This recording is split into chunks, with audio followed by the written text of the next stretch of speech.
So what's the difference between advertising via Facebook ads and advertising via Google AdWords? Well, there are certain similarities. First of all, both Facebook ads and Google AdWords are pay-per-click or PPC. At least Facebook does have a PPC option. And both allow you to set a cost per click, otherwise known as a CPC, and a budget. Both will show ads which pay the highest most often.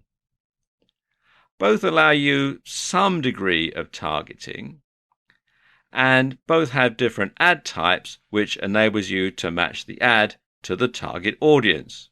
But that's about where the similarity ends.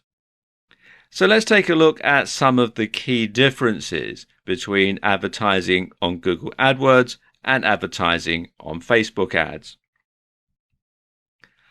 Now, when someone does a search on Google, AdWords ads are shown in the SERPs, that's the search engine results pages, and they're generally shown down the right-hand column and sometimes across the top of the results. And you can see they usually say ads or sponsored results.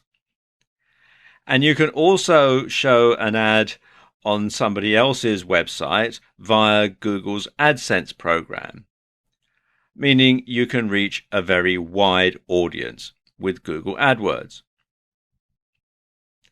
AdWords are also the best known and most respected form of pay-per-click advertising, but they're also the most highly competitive.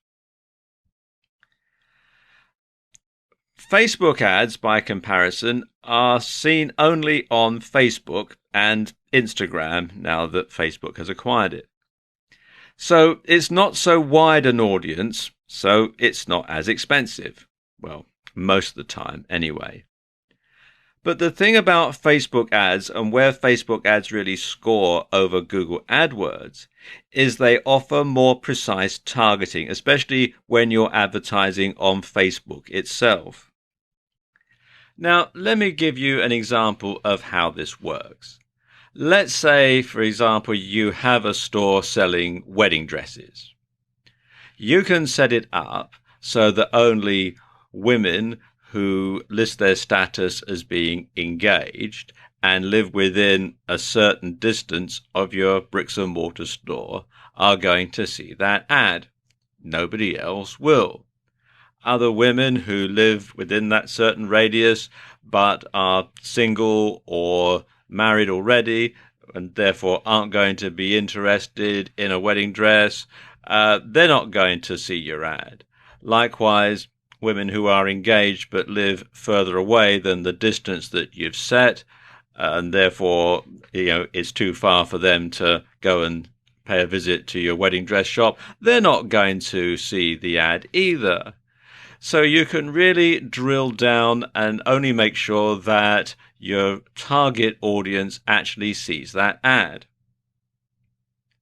Likewise, if you run a site on giving dating tips for guys, you can make sure that only men who list themselves as single see your ad.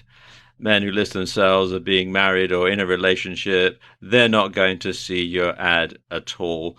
So they're not going to be interested in buying your ebook or signing up to your membership site for dating tips. So there's not a lot of point in showing them that ad.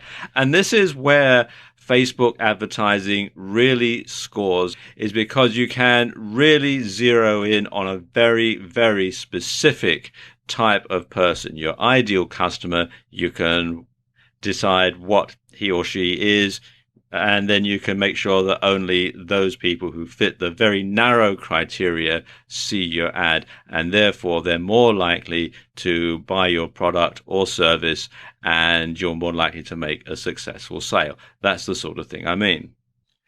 The biggest difference, though, is that when people do a search on Google and see an AdWords ad, they are actively looking for something. You go to Google, you type in your search term, and you're looking to find something, and you see the result, and you see the AdWords ad. Now, people come to Facebook to connect with friends and not specifically to buy products or services. You must therefore use your Facebook ad to create a demand, not just satisfy it. And that's the biggest difference. So you really need a different type of advertising strategy when you're advertising on Facebook compared to advertising on Google AdWords.